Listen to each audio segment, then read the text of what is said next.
parce que tout ce qui vous intéresse, c'est de faire les gros bras à la télévision dans vos plans de communication. Voilà à quoi sert ce texte en réalité. Un vaste plan communication. Et j'en veux pour preuve la ministre de Montchalin qui nous explique que maintenant nous allons lutter vraiment contre la criminalité organisée et le narcotrafic. Ah bon, mais on faisait quoi avant? On luttait pas vraiment? On luttait vite fait? Un petit peu. C'est pas sympa pour M. Darmanin qui était lui-même ministre de l'Intérieur juste avant. C'est vrai qu'il n'a pas été brillant dans le domaine.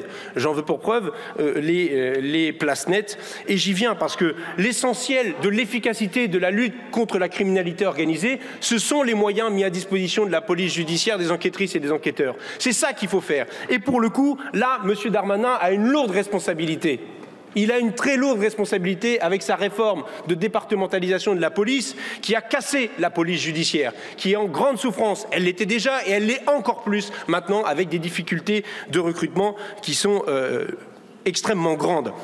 Pourquoi? Parce qu'on a préféré faire des places nettes, qui sont des opérations coup de poing à court terme, qui agitent comme ça les forces de police et de gendarmerie et de douane, sans perspective de long terme, sans enquête de long cours. Le ministre Darmanin avait même assumé en disant que ça ne sert à rien les enquêtes de long cours. Alors maintenant il dit le contraire, il veut un parquet national anti-criminalité organisé pour faire des enquêtes de long cours.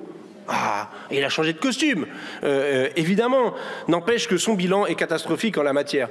Et même, à force d'avoir vanté du bleu sur le terrain, à vouloir faire de l'ordre public à tout crin, du visible, du communicationnel, du sensationnel, du qui peut être dit, montré et raconté à la télévision, on se retrouve à avoir survalorisé la voie publique. Et puis bon, les logiciels, on en a tellement parlé que...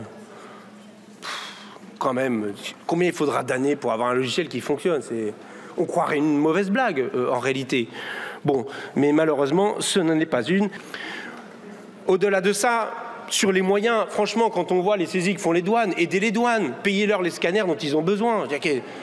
Bah oui, mais ils arrivent. Le précédent disait ça. Et vous dites tous ça les uns après les autres. On finit par se dire qu'il vaut mieux qu'on s'en charge nous-mêmes. Désolé. Et c'est ce qui, j'espère, se passera. Il ne vous aura pas suffi de constater l'effondrement des États belges ou néerlandais avec des avocats, des journalistes, des enquêteurs, des magistrats, des hommes et des femmes politiques assassinés en pleine rue, comme c'est le cas des avocats ou des journalistes qui font des enquêtes sur le narcotrafic, des dockers mais aussi des douaniers torturés dans tous les pays du monde. Il ne vous aura pas suffi de voir qu'aux États-Unis, la première cause de mortalité est le fentanyl.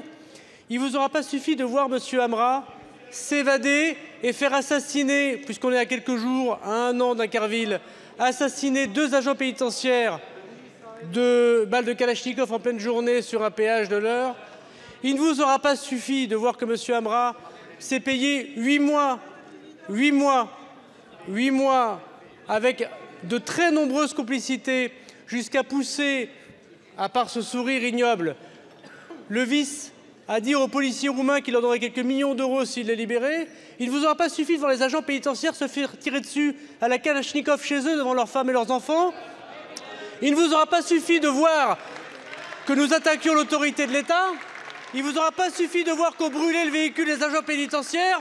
Vous, ce qui vous intéresse, c'est de faire de la politique démagogique, de soutenir tous ceux qui sont délinquants, de pouvoir jamais résoudre aucun problème et de laisser voir à tout moment des gamins de 14 ans devenir des tueurs dans les rues de Marseille. En se posant ce comportement, on est non seulement contre les agents pénitentiaires, mais on a un comportement antinational et antipatriotique. Et votre comportement, il est anti-français, mesdames et messieurs. On se retrouve avec un Gérald Darmanin roi de l'annonce. Alors certes de l'annonce du programme du Rassemblement national, mais roi de l'annonce quand même.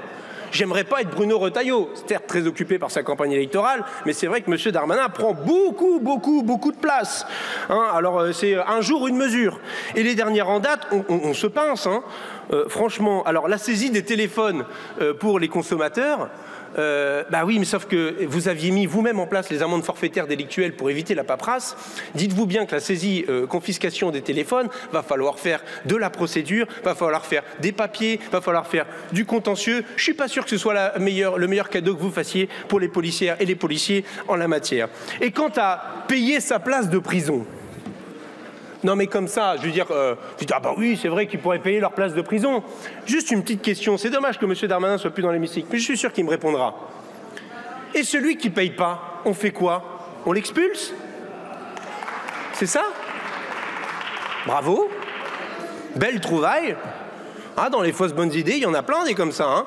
Monsieur Darmanin, vous venez de nous insulter en nous traitant de anti-France, anti-français, qui est une expression d'extrême droite utilisée pendant l'affaire Dreyfus, utilisée par Charles Maurras, utilisée par le maréchal Pétain lorsqu'il attribuait en 1940 la défaite de la France aux Juifs, aux communistes, aux francs-maçons avant de collaborer avec l'Allemagne nazie. C'est un propos d'une extrême violence qui est indigne d'un garde des Sceaux. Et ça reflète finalement l'esprit de votre loi qui ne passera, comme pour l'ensemble des mesures les plus abjectes qui sont à l'intérieur, uniquement grâce aux voix du Rassemblement national. Votre loi ne va pas nous sortir du piège du narcotrafic, mais nous entraîner un peu plus dans un guet-apens répressif. C'est pourquoi vous êtes dangereux. Vous êtes tellement dangereux que vous avez essayé de mettre en place des mesures sans avoir réussi. D'ailleurs, M. Retailleau n'était pas là pour les défendre. Mais vous avez essayé de mettre en place des mesures qui sont en plus contre-productives. Parce que vous vouliez mettre des backdoors à l'intérieur des outils de conversation. Je vois que Monsieur le Président de la Commission des lois souhaite qu'il y ait un travail qui continue sur le sujet. Je pense qu'il n'aboutira pas pour une raison simple, c'est que ces mesures sont néfastes, elles sont dangereuses et que par ailleurs, elles rendraient plus compliquée l'action des services de police qui, si on veut bien y réfléchir, ont besoin d'aller trouver les clés de cryptage des logiciels qui sont effectivement utilisés par les trafiquants, parce que les trafiquants pensent qu'ils sont sécurisés pour avoir des conversations sur le sujet. Or, précisément, si jamais vous dites aux trafiquants « Ah ben on va mettre des backdoors à l'intérieur des outils de conversation », tout ce que vous allez faire, c'est qu'ils vont utiliser d'autres moyens de communication et bingo, on devra de nouveau compter, comme l'ont d'ailleurs très bien fait nos services de police et de gendarmerie, sur leur capacité à décrypter ces logiciels.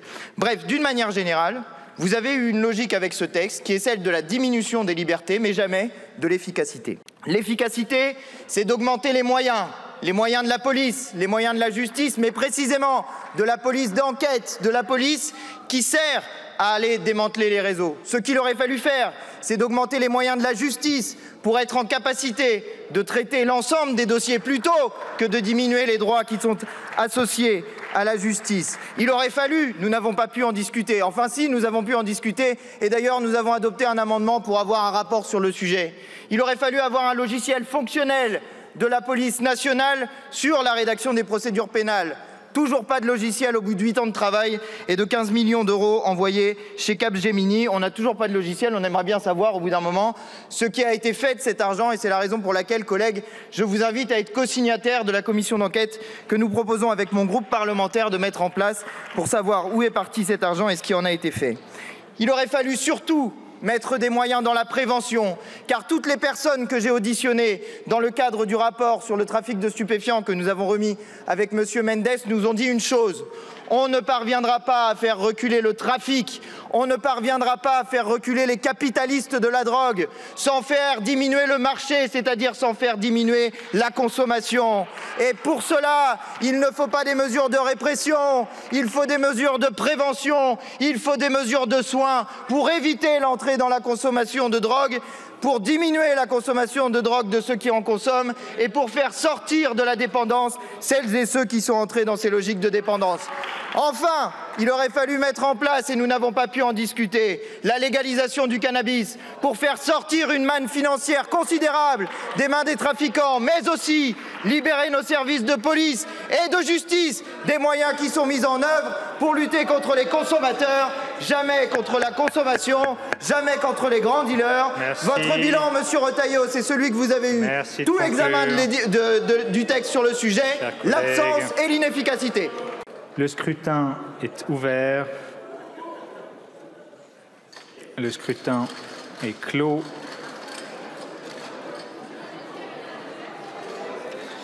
Votants 498, exprimés 464, majorité 233 pour, 396 contre 68. L'Assemblée nationale a adopté. Et ne sortez pas de l'hémicycle. Je vais mettre aux voix la proposition de loi organique telle qu'elle est issue de la commission mixte paritaire. Le scrutin est ouvert.